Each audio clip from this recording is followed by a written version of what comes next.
അച്ഛൻ്റെ പ്രായമുള്ള മലയാള സംവിധായകൻ ദുരുപയോഗം ചെയ്തു. വെളിപ്പെടുത്തലുമായി മണിച്ചിത്താഴിലെ അല്ലി. മലയാളത്തിലെ പ്രസ്തുത സംവിധായകനെതിരെ ഞെട്ടിക്കുന്ന വെളിപ്പെടുത്തലുമായി നടി രുദ്ര. ഒരു മലയാള സംവിധായകനിൽ നിന്ന് ഞാൻ നേരിട്ട ദുരനുഭവം ഇത്രയും കാലം എവിടെയും ഷെയർ ചെയ്തിട്ടില്ല. കഴിഞ്ഞ വർഷമാണ് ഞാൻ ഇതേക്കുറിച്ച് ഒരു ടെലിവിഷൻ ഷോയിൽ സംസാരിച്ചത്. അതായിരിക്കും നിങ്ങൾ കണ്ടത്. അതൊരു കാസ്റ്റിംഗ് കൗച്ച് എന്ന് ഞാൻ പറയില്ല. അങ്ങനെ ഒരു സാഹചര്യത്തിൽ അകപ്പെട്ടു പോയി എന്ന് പറയുന്നതായിരിക്കും ശരി. അയാളുടെ പേര് ഞാൻ വെളിപ്പെടുത്തില്ല. മാപ്പ് നൽകി മറക്കാം. അയാൾ വലിയൊരു സംവിധായകനാണ്. എന്തോ ചർച്ച ചെയ്യാനുണ്ടെന്ന് പറഞ്ഞു ഓഫീസിലേക്ക് വരാൻ ആവശ്യപ്പെട്ടു. അന്നുവരെ ഞാൻ എവിടെ പോയാലും അമ്മയൊപ്പം ഉണ്ടാകാറുണ്ട്. അമ്മയാണ് എൻ്റെ ശക്തി. അമ്മയൊപ്പം ഉണ്ടെങ്കിൽ 100 ആണുങ്ങൾ ഒപ്പം ഉള്ളതുപോലെയാണ്. അയൺ ലേഡി എന്ന് പറയുന്നതായിരിക്കും ശരി.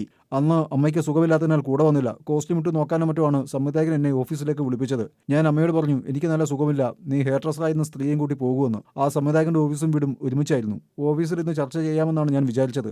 എന്നാൽ സാർ മുകളിലുണ്ട്, അവിടെ ഇരുന്ന് ചർച്ച ചെയ്യാനാണ് വിളിപ്പിച്ചതെന്ന് ഓഫീസിൽ നിന്ന് പറഞ്ഞു. കൂടെ വന്ന ഹെയർ ഡ്രസ്സറായിരുന്ന സ്ത്രീയെ വിളിപ്പിച്ചപ്പോൾ അവർക്ക് വരാൻ അസൗകര്യമുണ്ടെന്നും എന്നോട് പൊയ്ക്കൊള്ളൂ എന്നും പറഞ്ഞു. അന്ന് ഞാൻ ടീനേജറാണ്. ഒരു കുട്ടിത്തത്തോടെയാണ് ഞാൻ സംവിധായകൻ്റെ മുറിയിലെത്തിയത്. പക്ഷേ അവിടെ ഞാൻ ആരെയും കണ്ടില്ല. ബെഡ്റൂമിൽ നിന്ന് അകത്തേക്ക് വരുമെന്നൊരു ശബ്ദം കേട്ടു. ഞാൻ ആ റൂമിലേക്ക് കയറി. ആ സംവിധായകനൊപ്പം മലയാള സിനിമ ചെയ്തിട്ടുണ്ട്. അറിയാവുന്ന ആളായതുകൊണ്ട് അകത്തേക്ക് വിളിച്ചപ്പോൾ കയറി ചെന്നു. അവിടെ വെച്ച് അയാൾ എന്നോട് മോശമായ രീതിയിലാണ് പെരുമാറിയത്. അവിടെ എന്ത് നടന്നെന്ന് എനിക്ക് മനസ്സിലാക്കാൻ പോലും കഴിഞ്ഞില്ല. ഇത് എൻ്റെ തെറ്റാണോ, അയാളാണോ തെറ്റ് ചെയ്തത്, അതോ ഇത് ചെയ്യാൻ അവസരം ഉണ്ടാക്കിയത് ഞാനാണോ എന്നൊക്കെയുള്ള സംശയം പോലും എനിക്ക് തോന്നി. വീട്ടിലെത്തിയതിനു ശേഷം ഞാൻ എന്താണ് വിഷമിച്ചിരിക്കുന്നതെന്ന് അമ്മ ചോദിച്ചു. ഇത് എങ്ങനെ അമ്മയോട് പറയുമെന്ന് എനിക്ക് അറിയില്ലായിരുന്നു. ഒടുവിൽ നടന്ന കാര്യം അമ്മയോട് പറഞ്ഞു. അമ്മയ്ക്കത് സഹിക്കാവുന്നതിനും അപ്പുറമായിരുന്നു. അമ്മ പൊട്ടിക്കരയാൻ തുടങ്ങി. അമ്മയുടെ മുന്നിൽ ഞാൻ തോറ്റുപോയി.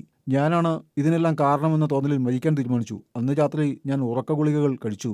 വീട്ടുകാർ എന്നെ ആശുപത്രിയിലേക്ക് കൊണ്ടുപോയി രക്ഷപ്പെടുത്തി. അയാളുടെ തെറ്റാണ്. നീ ഇല്ലാതെ ഞാൻ ജീവിച്ചിരിക്കില്ല. ഇനി ഇങ്ങനെയൊന്നും ചെയ്യരുതെന്ന് അമ്മ പറഞ്ഞു. അയാളൊരു യുവാവൊന്നുമല്ല, എൻ്റെ അച്ഛൻ്റെ പ്രായമുള്ള ആളായിരുന്നു. ആ സംഭവം എന്നെ കൂടുതൽ കരുത്താക്കി. ഞാൻ വീണ്ടും ഷൂട്ടിന് പോയി തുടങ്ങി. പിന്നീട് ഞാൻ അമ്മയെ കൂട്ടാതെയാണ് പോയത്.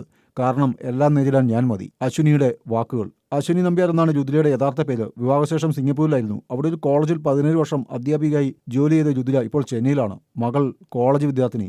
ആമസോൺ പ്രൈമിലെ സീരീസായ സുഴൽ 2ാം ഭാഗത്തിലാണ് രുദ്ര ഇപ്പോൾ അഭിനയിക്കുന്നത്.